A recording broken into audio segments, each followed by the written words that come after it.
here we are, the night before your season, well, the day before your season starts. Just kind of, how are you feeling? You're going in maybe a little bit shorthanded to your first game, but just overall heading into this season, what are your thoughts? Yeah, it's an interesting time. I think I'm not the same as I was at the beginning of last season. Our team is not the same either, of course, but it feels, it's a kind of a different feeling than I've ever had before, because I'm nervous about all the games. I think I always am. Even last year we were super veteran. This year we have a bunch of new players.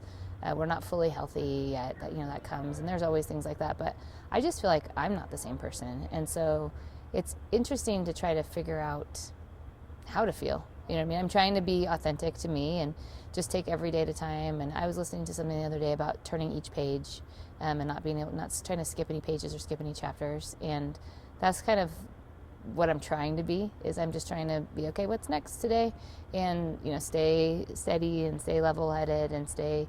That's both a cancer thing and as well as a coaching thing. It's just, it's not going to help me to get real worked up about anything in either of those categories. You just gotta kind of stay steady and take each bit as they come. But I'm excited for our team and to see what we can do this year. And the new players are fun to have. I love the old players. I love the ones that are around for 5 and 6 years, and that's great. But it's also fun to just coach. And today, I said 3 or 4 times in practice, I'm doing a lot of coaching here. Like, look at all these nuggets. These are things that these guys haven't heard yet. And so you're just teaching. So it's really fun when they start to get it and it starts to click. And I don't know if that's going to be tomorrow or if that's going to be in December or March. Hopefully by March, of course. But so we're just kind of trying to show up every day and paint the new masterpiece. I love that. That's very well put. All right. Coach, let's just kind of do a timeline, because the last 10 months have been crazy for you, to say the least.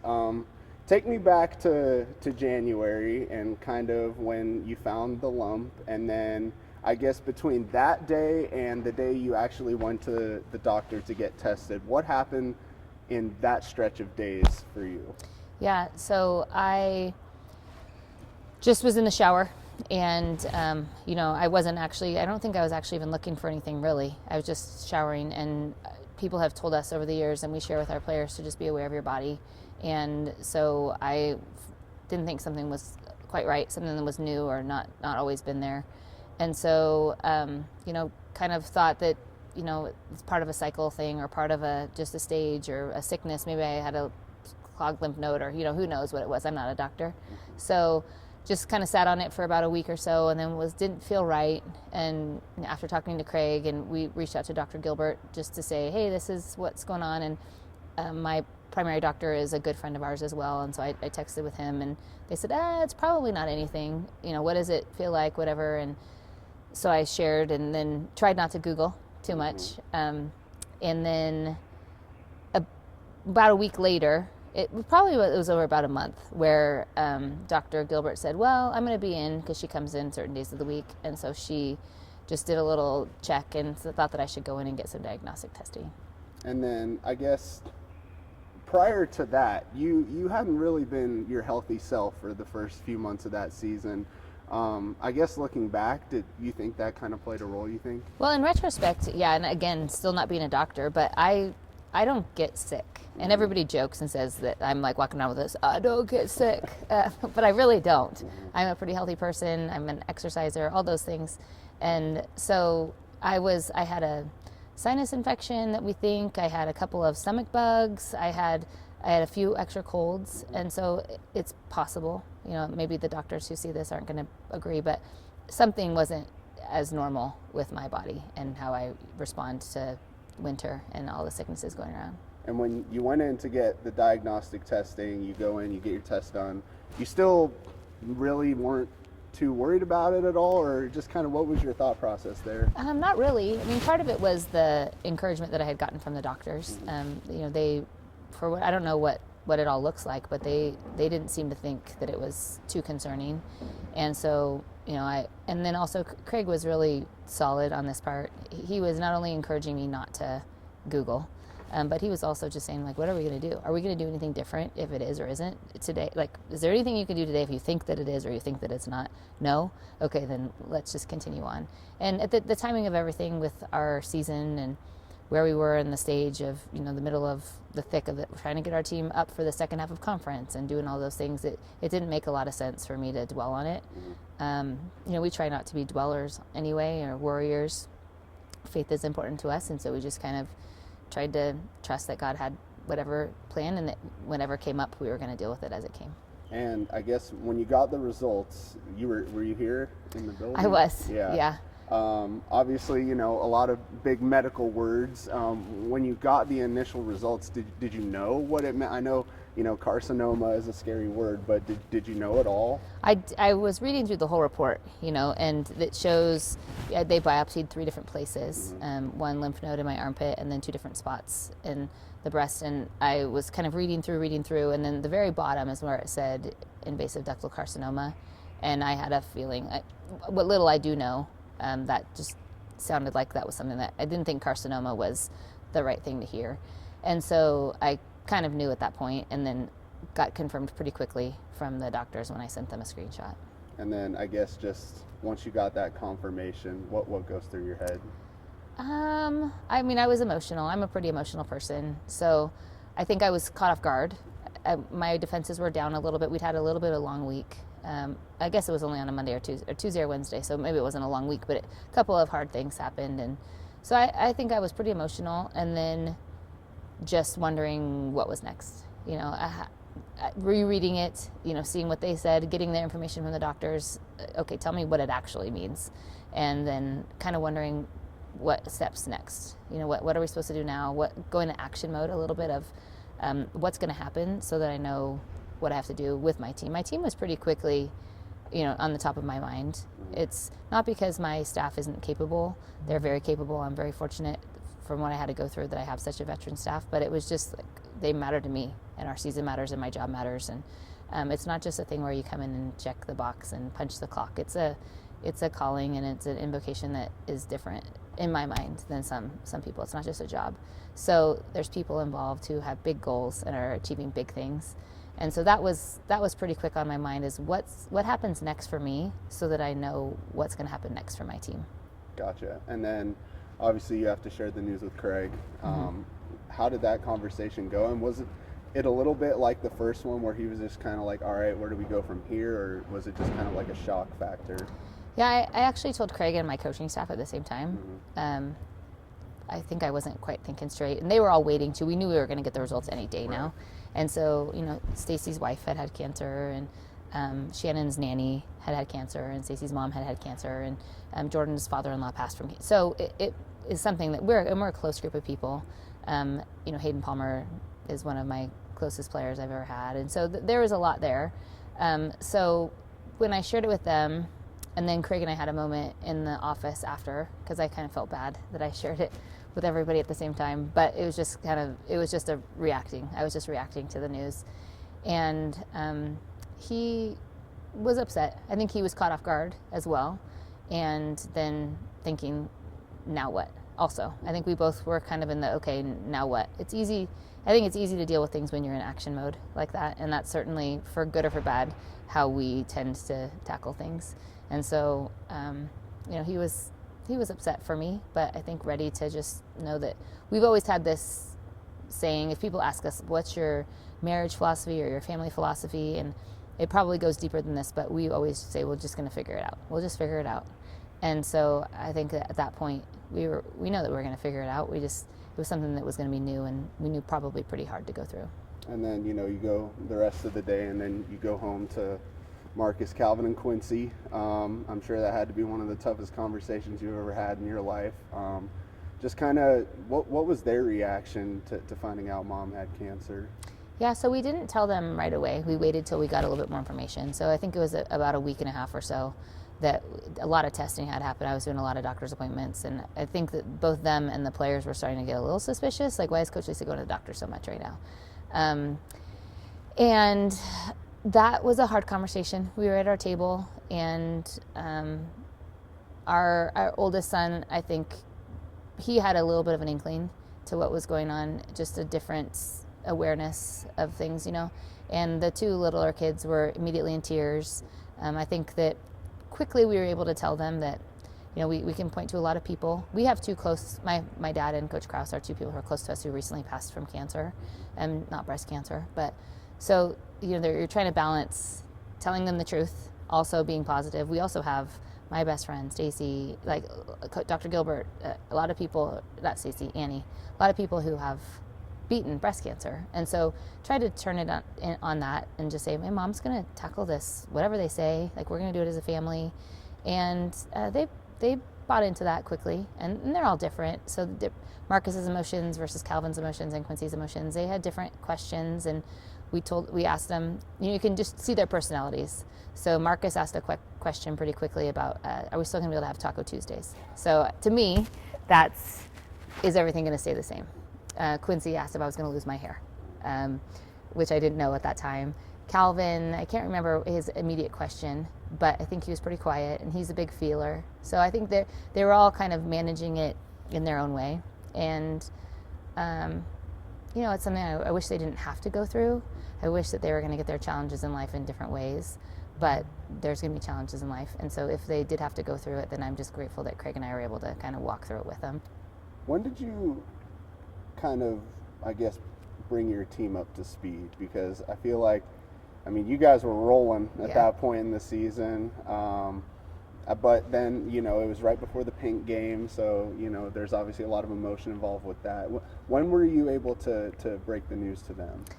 I told the team in between our last regular season game and Vegas, because there was a week off. We had a lot of time. I think we even had like a longer than normal. We finished first, and then I think we even played on like a Wednesday. Yeah, you did. And so we had from Wednesday till the following, whatever. Right. So I thought that was a good time. There was some debate in the office on when was best. I wanted to make sure that they knew. I had tried to schedule my appointments not during practice, but I knew that if I was going to have to start missing things, that I didn't want to be lying to them, and I definitely didn't want them to hear from somebody else.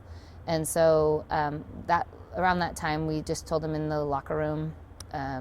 We were working with a consultant with Brett Ledbetter for What Drives Winning, and so he was on Zoom, and I had met with him prior, and then went down as a staff and a team. And I think they were expecting just another team meeting, and so I think that they were really caught off guard. I think that they were pretty shocked. Again, I'm not a spring chicken, but I'm only 43, so I'm pretty young. And they see me ski bopping around, and I'm pretty energetic, and I'm a lot of things that don't say this is a cancer patient, you know what I mean, and what they have in their mind. So I think that they were taken aback, but very quickly, Destiny and Brenna, I remember both of those two speaking up and asking like what they could do for me, and then reminding me that they needed me to take care of myself and that they would be fine. And so it was really encouraging, very emotional for a lot of them, but really supportive, and I felt like they were a great support behind me the whole time, just like we try to be for them. And obviously you guys went down to Vegas and probably, played the worst ball you'd played in, since 2 months before then. Do you think that maybe weighed on them a little bit at that point? And then how were you able to flip it for UC Irvine? I'm not sure. I think that there's a lot. There's a lot of pressure, and there was pressure leading up to that for having not lost any conference games, and that was something that was unique. And I think that different times of the year we felt some pressure. I think that there were times where they really wanted to do something for me. I don't know what they would say if they thought that did play. They all put in their pink laces, and they all wrote me notes, and they wanted to make sure that I knew that they were behind me, and that we had told them that we still have a job to do. And whether I'm here on the sidelines with you or if someone else is leading the charge for this, like we have business to attend to. So I'm not sure if that was leftover emotion. I'm not sure if that was pressure from the season past. I'm not exactly sure where that came from, but I do know that some coaches believe that that's the best thing that could have happened to kind of springboard you going forward. I don't know where I stand on that, but just kind of what happened. Yeah. And so we had a choice when we got to UC Irvine and we got to hosting and all that if we either let it go and figure out how to be our best today, or it's going to be kind of carry it with us, and then that lends to be more pressure, I think, sometimes. So I was grateful that our team was able to let that one go. We processed through it, we spit it out the back, and then just looked at what was ahead. At what point did you make the decision to finish out the season rather than get the surgery right away?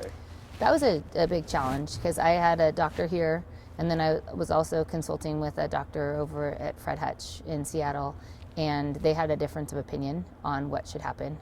Start a form of chemotherapy, this particular chemo, and during season that might be tolerable, and then do surgery later. Do surgery first, and then start the chemo after. And there was some, they're all aware of my job. As much as I wish that I was an anonymous person, I wasn't at that time. And I don't think we just kept trying to make sure that, okay, is this what's right for me? Like, let's not think of me as a coach, let's think of me as a person. And they were really great with that, but they did have a difference of opinion. So then we kind of talked to somebody from Stanford, and we talked to somebody at Mayo Clinic, and we're trying a little bit of too many cooks in the kitchen at one point because I had a hard time making the final decision. But ultimately, we decided that it was best to wait because of the type of cancer that I had and how it wasn't extremely fast growing. And so we were able to pause it by suppressing my estrogen and then be able to do the surgery first. Then they were able to go in and see what we were looking at, so that could help educate them on which chemotherapy to choose. So it was definitely a group effort, and it was a lot of back and forth, and I'm not the expert. And so I assumed that they were going to have the same opinion, but as I'm learning, my type of cancer is a little bit nuanced, and each case is unique, right? So that was one of the bigger early challenges, was just Craig and I not knowing exactly how to proceed and with which advice. And luckily, we have this great thing in Spokane called Tumor Board, where my surgeon, my plastic surgeon, my oncologist, and several other oncologists, they get together and they look at cases. And so my case was presented to the Tumor Board, which I was grateful for, to just get another opinion, a couple other opinions. And they're very willing to share and collaborate, which seems to be a really positive thing. And at least in Spokane, I'm guessing it's maybe all cancer treatments, but there's no pride in doing it your way or that way. They want to do the best way. And so that gave us a lot of comfort, knowing that the advice that we were getting was lots of people getting together, looking at this anonymous situation and figuring out what was best for it. Then I guess just before surgery, obviously you finish out the season. What did the Utah game mean to you? I mean, you guys shot the lights out. Peely scored 35 and you still won by double digits. I mean, your players go up in the stands and get to celebrate with everyone. It's kind of like the last good moment here in the kennel for the year. With everything that was going on, what did that game mean to you? It was really fun. I mean, there were so many layers to that game. We have coaches on our staff who've coached with those coaches. We have players on our team who played for those coaches. We had staff members who'd played at Utah. We had recruits that we recruited for a long time that were there. We recruited Alyssa twice, and we thought we were going to get her both times. And she's a great person, and we love her. But there was just so much to it. We had all these players who came back to host, and we were there hosting. And so there was so much behind all of that.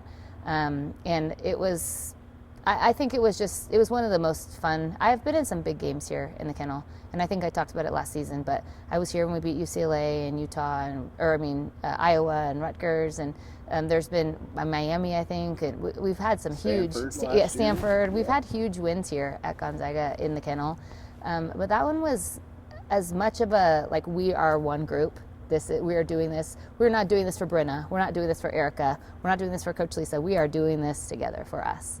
And it was really, really fun. I think I blacked out.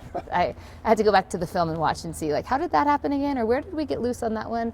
But it was a really, really fun thing to be a part of, and just for Spokane, for the city, and just I love that we got to highlight and spotlight Gonzaga women's basketball and the environment. And I know there were some things that went along with the NCAA tournament that weren't super favorable, but everything happened here at Gonzaga was first class, like it is, and our program represented well, and it was just really one of the things that I'll always remember being a part of. Gotcha. And then, you finish out the season, and then you have to go in for surgery, and like you said, you get all the different doctors together, and they tell you that you are going to lose your hair, you have to have a double mastectomy. I guess, for a woman, that's, very, very important parts of just being a woman. I guess when you hear that and you've got a little girl at home, just kind of how do you take that in heading into that surgery? Yeah, it was hard. I think that the best thing that we could do was just take one thing at a time and put the next foot forward. And I don't know if I told you this story or somebody else, but when Craig and I ran a half marathon right out of college, our mentor Bobby told us to you just keep putting one foot in front of the other. And there's just so much that's out of our control. That's something that we say to the team a lot, is you just control what you can control, and you can't control it all. And so I was, when I heard that I had to have my chemo and knew that I was going to lose my hair, it was a bummer. But then I was pretty quickly able to say, I remember that one time when I was going to cut my hair like Halle Berry. So, we'll see how that goes. Or, now on the other side of it, I'm like, gosh, when I have to shower and actually take time to brush my hair after, it's going to be terrible. Like, I'm quick. I am the fastest one in the family to get ready right now.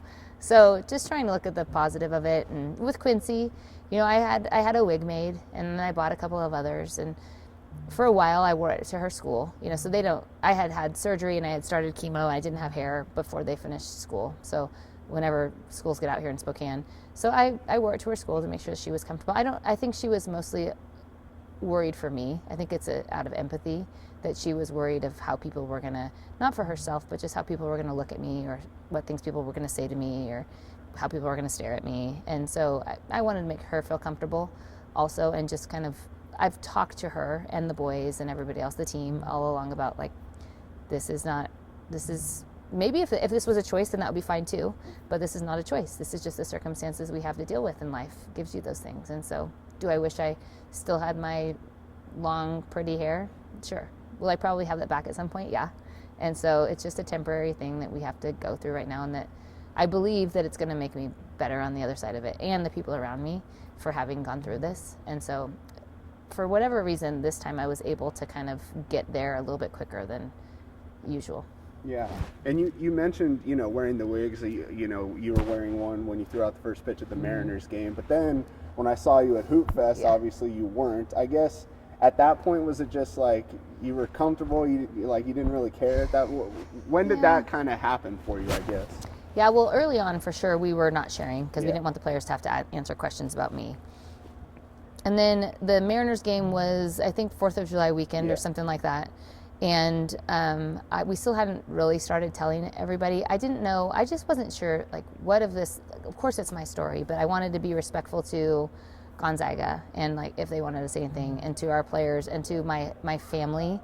Craig had a little bit of a harder time trying to introvert, extrovert. He's certainly an introvert. And so I was trying to be respectful to him. And Marcus, our oldest, was kind of like, whatever, Mom, take off your wig. Like, show Jackson. We're in the car. And, like, Jackson, have you seen my mom's hair yet? And, like, he's like that. Quincy's like, Mom, are you going to wear your wig when you take me to school? So trying to be, I'm a mom. I'm a head coach. I'm a leader. So I'm used to filling in the gaps for what other people need. And so I think part of that was me trying to fill in the gaps for the people around me and what was going to make them comfortable.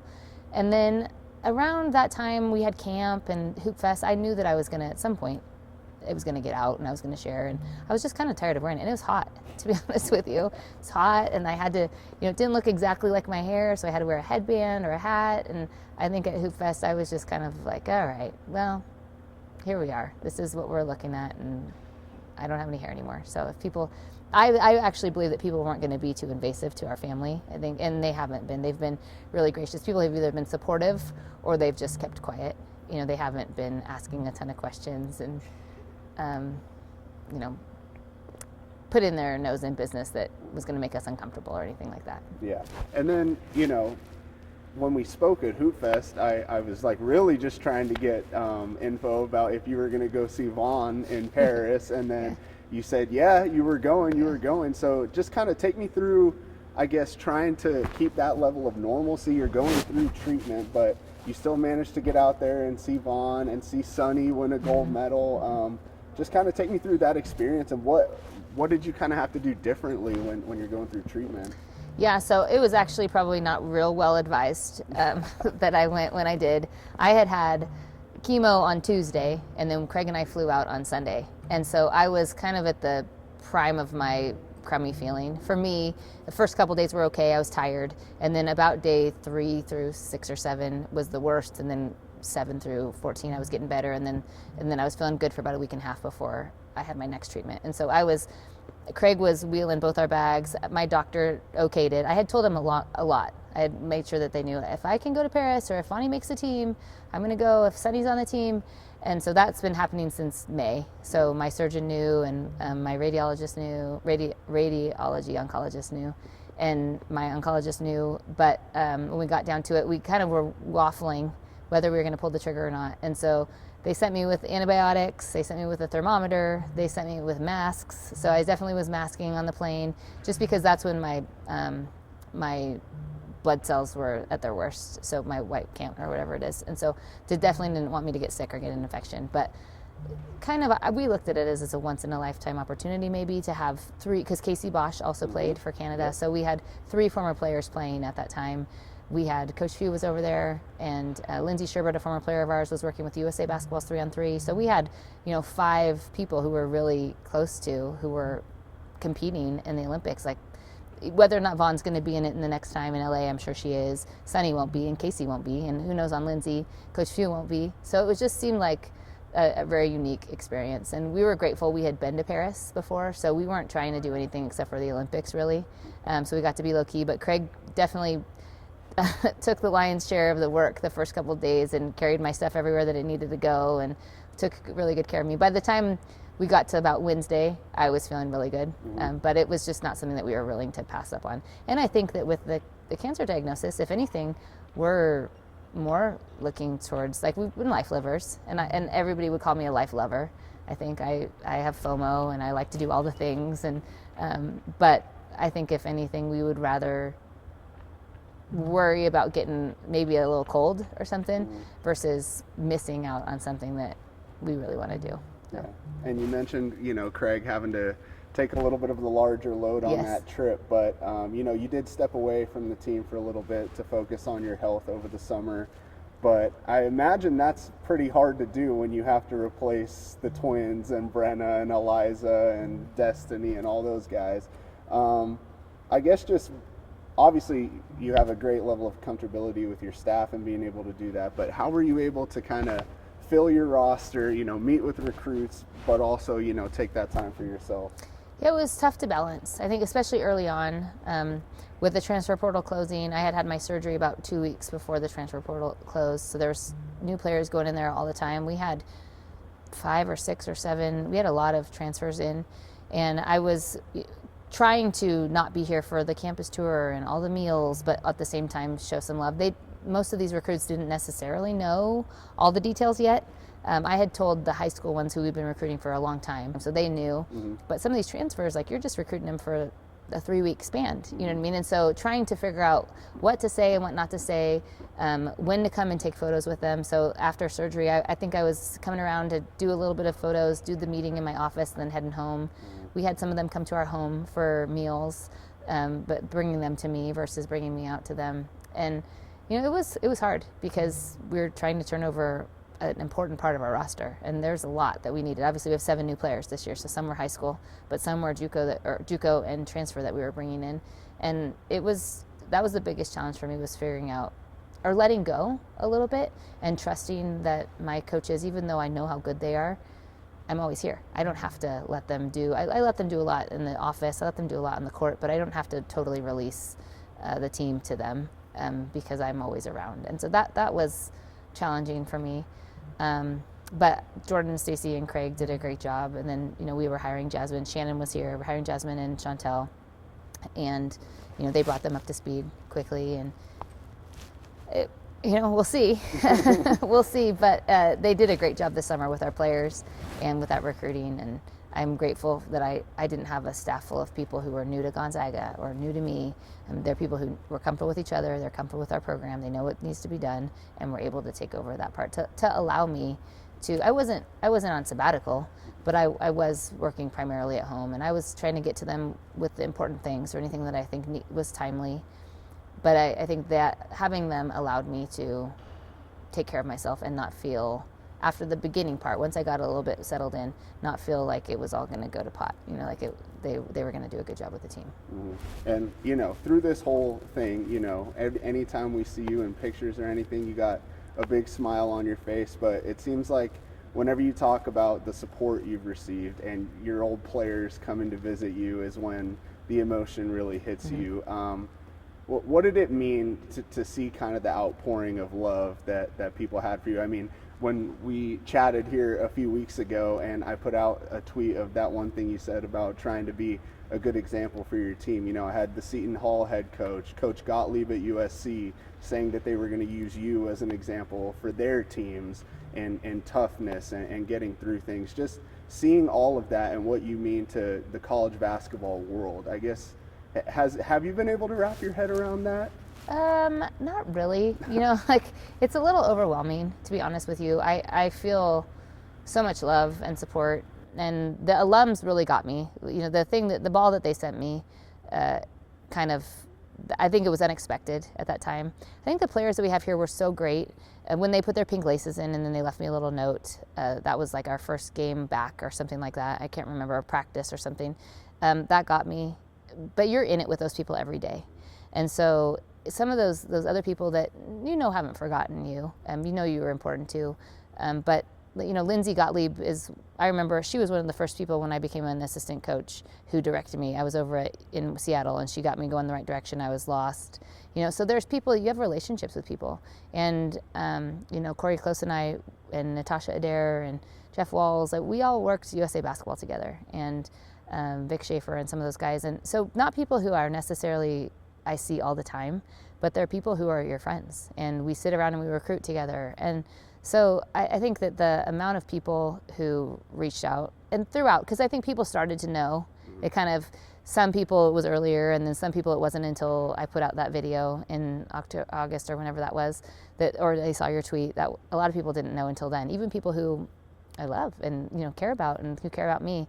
So I think it's been nice to have it be gradual, because it's been an overwhelming amount of people just being so supportive, and organizations who've reached out, and other sports teams, and not just basketball and not just women's basketball. And I feel grateful for so many people who care about us, and just to have the mindset of like, we're going to be supportive of people. And that's our attitude, is we're going to love people well, and we do the best that we can. And so I think it's been humbling. I don't even know if that's the word. It's just been surprising, and we've been grateful. And for me, I know that not everybody feels it the same way, but for me, it's been such an uplifting feeling to just have people reaching out. And you know, I have a jersey up there from Arizona State that they framed for me, and you know, all kinds of stuff. So I'm just really grateful to be a part of something. And here at Gonzaga, I say it all the time about the community, that we're a part of the community and the community is a part of us. That's part of what makes us special, and we're part of what makes the community special.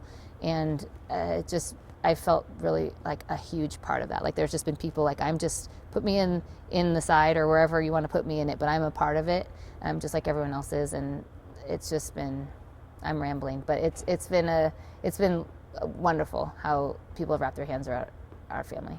And you know, once you finish this round of chemo, your team kind of had a little surprise for you in the locker room, and that was kind of the first time we really saw you kind of let your guard down and let the tears flow a little bit. Was that just kind of a sense of relief? I know it's harder when Vonnie is bawling trying to talk to you, but just kind of what did that mean to you to have the team there and have that little party after you had gone through that journey? Yeah, I just think when you're the person, like I mentioned earlier, who's taking care of everybody else, and you see people go out of their way to take care of you, when you maybe don't even know that you need to be taken care of, you know, it just it feels great. And listening to Vaughn talk, you know, she's not that emotional all the time. So I think I was definitely surprised. It was a big surprise. They had an elaborate lie to get me into that room at that time. So there was part of it that was caught off guard. But, you know, just listening to her and looking around at those faces, and, you know, some of them are newer and some of them have been around for a long time. And just listening to her talk and being next to Lauren, you know, we have players who have stuff too. We have players on our team who've lost parents and who've had people battle breast cancer and other cancers and other things. And so it's when you're part of a tight-knit group, those things are meaningful. And it's just nice to have that reminder. And so it was very sweet of our team to, just show me yet again. They wrote me more notes. I have so many notes from them. I love them, but so many notes. And I have a bracelet from them that they made me, and just to have them show me how much they care, and just show me that they're going to be in it with me today, tomorrow, yesterday, and going forward is just very meaningful. Gotcha. And then just a few more, we'll get you out of here. Have you learned anything about yourself in this journey? Yeah, I would say I've learned a lot about myself, but I think one of the things I've learned is that I think that I take my job really seriously, and sometimes I've found myself letting the job be bigger than the job should be. I told you it's a calling, which I do believe, but at the same time, it's what I do. It's not who I am. And so through the time off, I spent a lot of intentional time working on why am I so upset about this right now? Or why was I yelling at my staff at that time? Or why was I frustrated at home? Why am I letting this affect our home life? It's a game. We get to coach a game. And so just a reminder that to be passionate is really great, but to keep things in their proper place, which I think sometimes gets skewed for me based on outside expectations and sometimes maybe comparison. So those are some areas that I feel like I've really grown a lot. It was really hard for me to imagine taking time away from the job. And I think that was silly. I think now that I can look back on it, it was going to be fine, one way or another. And to say you're going to choose your job over your health, that's crazy. Everybody thinks that's crazy, right? So I'm grateful that I ultimately made that decision to try and navigate them both as best I can, but to prioritize my health over that. I think I'm still learning as we go. It is interesting. I've learned to take care of myself. I've learned to allow myself to rest. I'm a hard charging, energetic, go type of person. And I don't think that is serving me now as well as it maybe has seemed like it has in the past, that rest is important and enjoying the moment. So back to the Paris thing, I think I've always been a life lover, but let's be intentional about the things that we choose to do with our time, because you never know.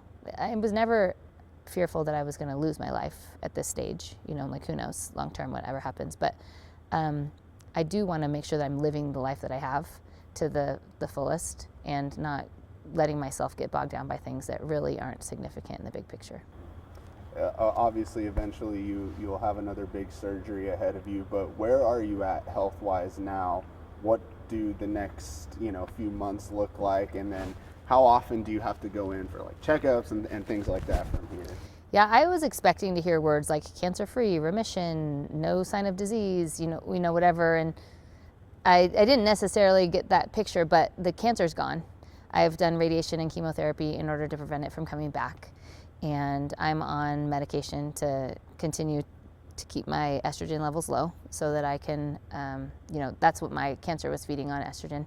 And so making sure that those are low. And then I will see my doctor every 3 months, and they will do blood work at that time unless something comes up. If there's a weird ailment or some sort of pain someplace, then we'll check again. But I think that we've done the work that we're supposed to do and gone through the things that we're supposed to go through in order to reasonably prevent it from coming back. And so now I'm in the stage where I'm trying to take care of myself the best that I can, eat clean, be healthy, exercise, sleep, try to not stress, which is hard to do during season, but I've heard that's good for you.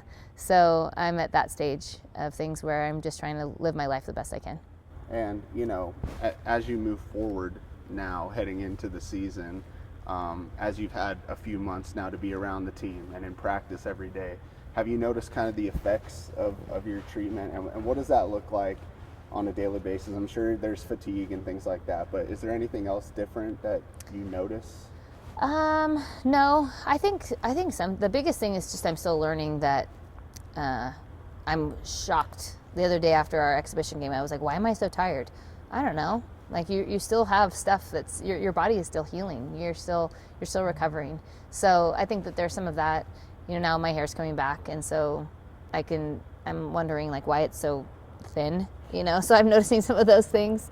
But no, not really. I mean, I feel gain some weight, and all things that you could read about in a book if you're reading about what happens when you have treatment and you have cancer. So I think mostly things have been fairly expected, and I know that I'm different than every person is different, so mine will be a little bit different than the next person's, but I'm just ready to start feeling the best I can, listening to my body and trying to, my players are teaching me that. They ask me about every other day, are you doing some self-care today?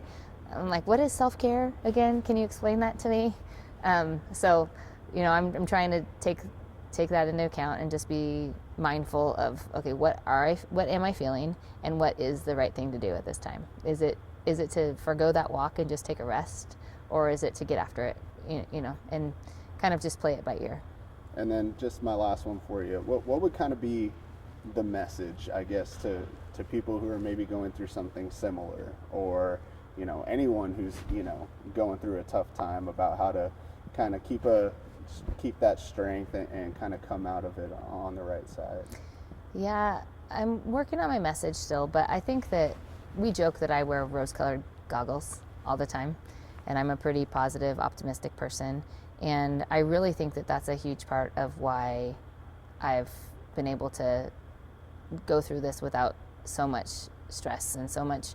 I think that that's helped me physically, being positive, and even the people who don't necessarily go through life with rose-colored goggles, I think being positive, surrounding yourself with whatever people that is, whether it's a couple people who care for you well, or if you have a big community of people who care for you well, that surrounding yourself with those people, and then just taking one day at a time and one step at a time and one foot in front of the other, and all those sayings are because that's how you get through hard things, and they're around for a reason, even though I know that they're cliches. And so my advice is that you can do it.